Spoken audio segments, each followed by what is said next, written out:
Cordial saludo. En la tarde de hoy he decidido reunirlos porque me interesa que organicemos un grupo focal, pero antes quiero recordar sobre qué trata. El grupo focal se caracteriza por ser un grupo de discusión que posibilita el diálogo sobre un asunto en especial, vivido y compartido mediante las experiencias comunes, a partir de estímulos específicos para el debate que reciben los participantes. En la tarde de hoy hablaremos estrechamente sobre cuál es la percepción que tienen las personas de sus comunidades acerca de los migrantes.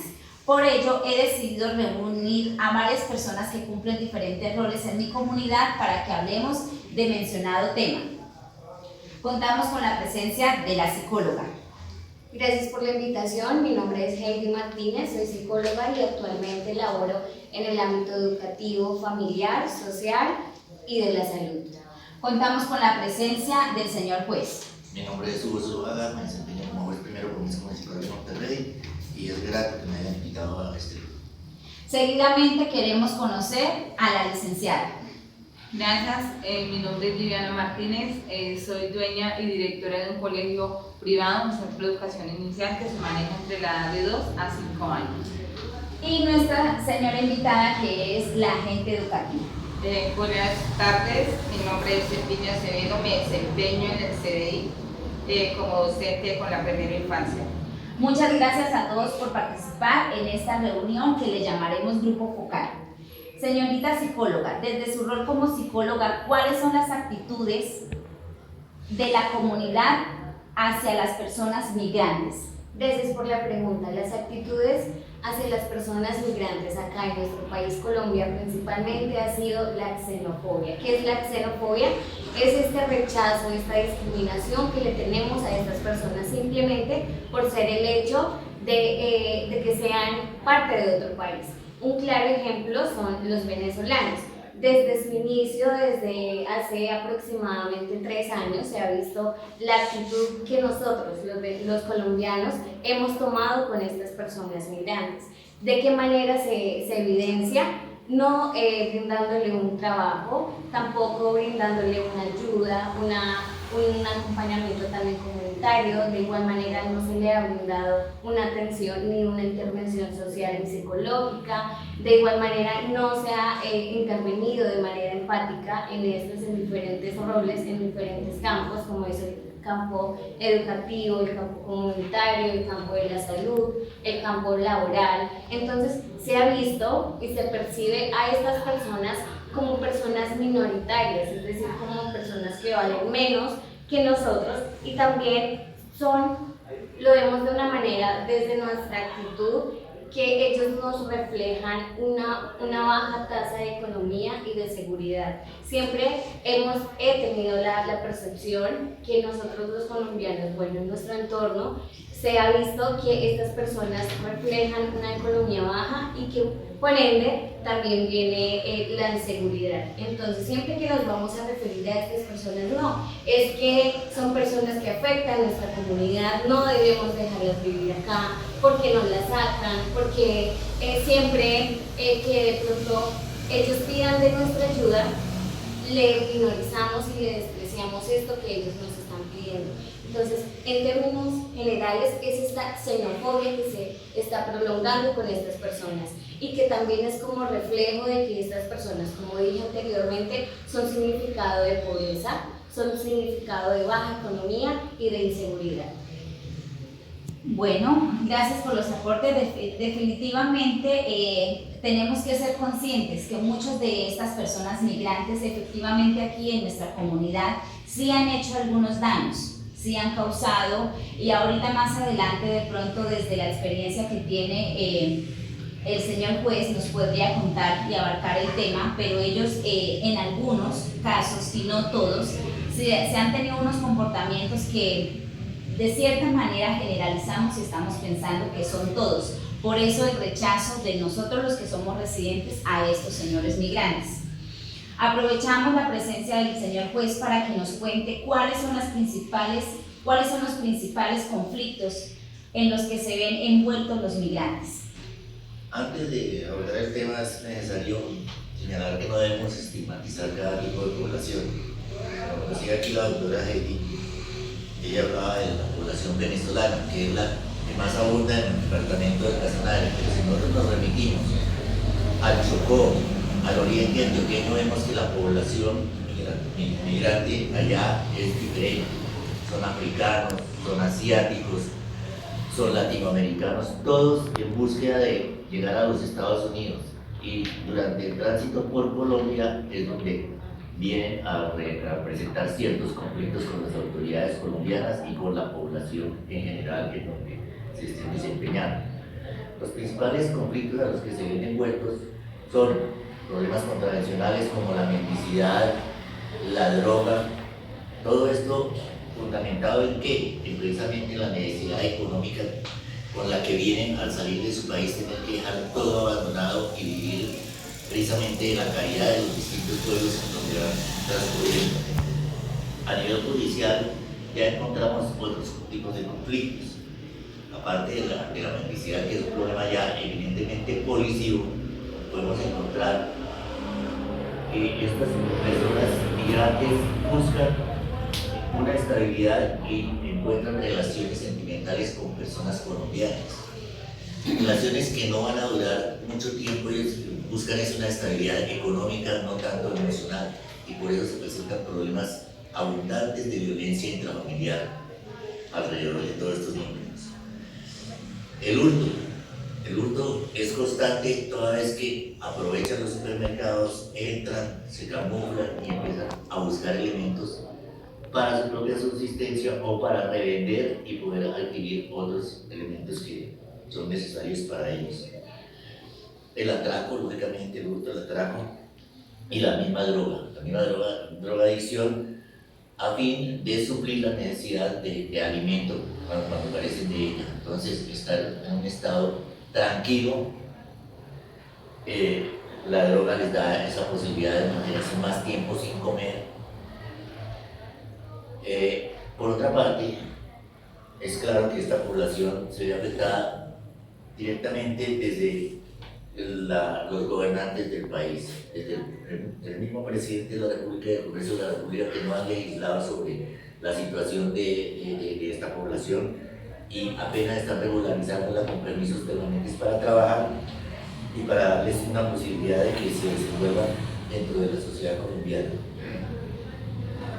El rechazo de la población en la cual ellos se ven inmersos, que es un rechazo precisamente basado en la propia autoestima y en la envidia. La persona dice: yo pago mis impuestos, porque tengo que con mis impuestos pagarle a los señores migrantes, a otras personas de otros países. Entonces los dejan a un lado, no los apoyan, no los ayudan, no les dan empleo. Todo eso genera esas conductas de los migrantes que tienden a la mendicidad, como lo he dicho, a la violencia intrafamiliar, al hurto y al consumo de drogas, que son los principales que se ven a nivel judicial. Agradezco inmensamente su aporte. Es claro que efectivamente se presentan esos conflictos de parte de nuestros migrantes, y precisamente también es por el nivel educativo con que muchos de ellos cuentan, la misma ausencia de dinero y de todas las garantías que ellos necesitan y que pues aquí al llegar a nuestro país en un comienzo no tienen. Atendiendo este grupo focal, quiero contar con la opinión de la licenciada acerca de cuál es el estilo de educación a los migrantes. Bueno, el estilo de educación de los migrantes es bastante deficiente debido a las dificultades, primero inicialmente, que ellos han tenido una situación súper difícil desde el desplazamiento para llegar a los diferentes municipios, a los diferentes departamentos en Colombia. Ya sentando como la parte educativa, ellos inicialmente han sido muy rechazados por sus condiciones económicas. Se conoce que estas familias vienen con hogares totalmente disfuncionales, no vienen obviamente por las condiciones mismas que se presentan en su país, no vienen los empleos completos, o si vienen ocasionalmente se presentan muchas dificultades en cuanto a la violencia intrafamiliar, precisamente por la misma necesidad, por las mismas condiciones y rechazos de la comunidad pues, colombiana. Ya cuando se presenta a los centros educativos como tal, estos niños sufren muchas situaciones, tanto emocionales, como lo decía la doctora Heidi, no son niños que tienen de pronto esta empatía, que no tienen este mismo compañerismo, todo a las dificultades que tienen ellos, a las necesidades como tal. El sistema educativo como tal tiende a cumplir con ciertos derechos que se le deben dar humanamente a ellos, pero pues desfavorece por la cantidad de niños que están allí, que son casi el número de 40 niños en la parte pública, ¿sí? Porque pues en un colegio como tal privado ellos nunca no acceden pues precisamente por la deficiencia económica, pero la numeración es bastante elevada en las aulas públicas debido a que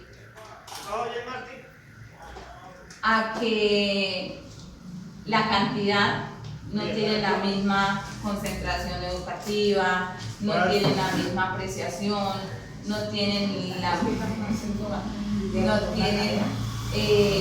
condiciones como familia, ¿sí? Entonces, esa es como la deficiencia principal que se presentaba. Muchas gracias, licenciada. Aprovechando a la psicóloga, quiero preguntarle cuáles son las afectaciones psicológicas de los migrantes. Las afectaciones psicológicas hasta el momento que se han presentado por parte de los migrantes es estos trastornos de personalidad, estas afectaciones de identidad, de autoestima, de discriminación, de mantener un pequeño grado de empatía con los demás. También afectaciones de trastornos disociativos, también trastornos psicóticos y también en afectaciones de la parte física y en la parte mental. Como tal, en la parte física se experimenta la atención médica que no ha sido del todo generada a estas personas, es decir, no han tenido como tal este derecho, sino que han tenido antes que realizar otro tipo de diligencias para poder contar con este derecho. De igual manera, en la parte psicológica no se ha tenido esta intervención, ni siquiera se ha tenido el momento ni el interés por parte de los entes gubernamentales y por parte de los profesionales, porque es una población que se ha minimizado, como dije anteriormente, se ha minimizado y no se ha tenido este tipo de atención. Entonces, cuando no se tiene este tipo de atención por parte de las afectaciones físicas y las afectaciones emocionales y psicológicas, la persona va a contraer, va a tener diferentes vulnerabilidades y afectaciones mentales, como ya lo mencioné, como esos trastornos de personalidad, también la depresión, la ansiedad, como lo nombró también el doctor Hugo, lleva consecuencias graves que son la violencia intrafamiliar y que como no se tiene una ayuda de primera mano tampoco mental, entonces esta violencia trae más violencia y así cada vez va aumentando el nivel de violencia en nuestro país, en nuestro departamento y como tal en nuestro municipio.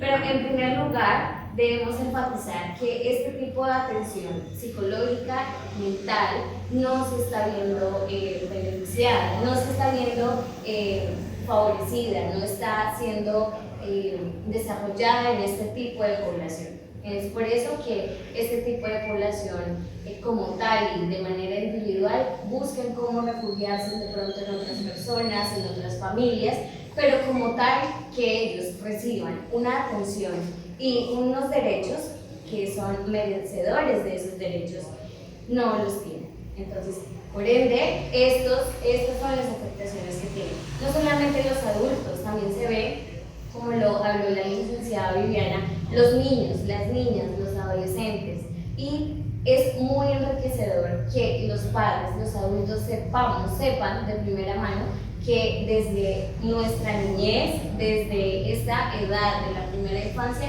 es donde se debe construir ese tipo de cosas, porque más adelante van a salir, van a ser reflejados lo que en mi niñez no desarrollé, lo que en mi niñez no me ofrecieron, lo que en mi niñez no desarrollé. Entonces es por esto que los derechos como tal de las personas deben ser ofrecidos, y que nosotros como comunidad, como sociedad, como profesionales, como vecinos, como familia, debemos ser garantes de ellos. Es que precisamente, oyendo muy bien lo que estás diciendo, la ausencia de esta misma garantía es porque ellos no pueden acceder fácilmente a programas que aquí en nuestro país se brindan por su falta de recursos o porque no hacen parte o mejor, porque no tienen todos los requisitos que en un comienzo se piden para acceder a muchos programas. En ese punto también enfatizo que simplemente por ser lo tildamos como es migrante, como es venezolano, entonces no se le ofrece la ayuda, no se le ofrece aún así teniendo ese derecho. Y nosotros como comunidad tampoco le ofrecemos esa garantía que se tiene, que también nosotros debemos ser eso, unos garantes de derechos, y no se tiene por el simple hecho de que vienen de otro país, de que me representa pobreza, de que me representa inseguridad, de que me representa afectaciones, que ni siquiera dejo que mi hijo comparta con una persona venezolana, con un niño venezolano, porque no debe entrarse en ese círculo social. O sea, son tantas las afectaciones a nivel emocional y mentales que damos ese ejemplo y eso refleja a nuestros hijos, y si vamos por esa misma corriente, por ese mismo hilo, en verdad las afectaciones van a seguir sumando cada vez más. Contamos con la presencia del agente educativo y que trabaja para el Instituto Colombiano de Bienestar Familiar. Queremos saber de qué manera se garantiza allí los derechos en la primera infancia a los niños migrantes. Sí, señora, buenas tardes. Sí, a la población migrante sí se le garantizan los derechos como a cualquier colombiano, pero esta población debe contar con un permiso de permanencia para poder acceder a los programas desde primera infancia. Pero toda persona que adquiera el cupo en la primera infancia debe cumplir unos requisitos, debe tener vacunas actualizadas, control de crecimiento. Todo esto lo debe tener para mirar que sí estamos garantizando la salud a los niños y la nutrición. También se da formación a familias, ellos tienen que estar en la disponibilidad de asistir a esa formación de familias, porque es muy importante educar al niño y sensibilizar al padre de familia. También debe de cumplir con la puntualidad del horario. O sea, todos los días tiene que asistir porque es un programa gratuito por el ICBF, entonces tenemos garantizar al niño que sea una asistencia diaria. Profesora, las familias de estos menores que allí asisten, ¿en qué se desenvuelven? ¿En qué trabajan? ¿Cómo son sus familias? ¿Por qué se caracterizan? Bueno, las familias de allí, lo más que se ha podido evidenciar, las familias son recicladores, son madres de hogar, los hombres son obreros, se dedican a lo que salgan, pues ellos con la necesidad económica y para poder encontrar la economía, la estabilidad para la familia, ellos trabajan en el empleo que les salga. Están dispuestos a ocuparse, en contar de mantener un poquito del lucro. Quiero recordarles que este grupo focal que hemos hecho realmente es muy importante para mí en mi proceso educativo, porque me han regalado diferentes puntos de vista desde cada uno de sus roles. Este trabajo es para el área de Psicología Social y soy la estudiante Claudia Inés Martínez Acevedo. Es un placer de tenerlos aquí y de verdad muchas gracias. Muchas gracias a ti por la invitación. Muchas gracias por la invitación a haber hecho parte de su proceso estudiantil.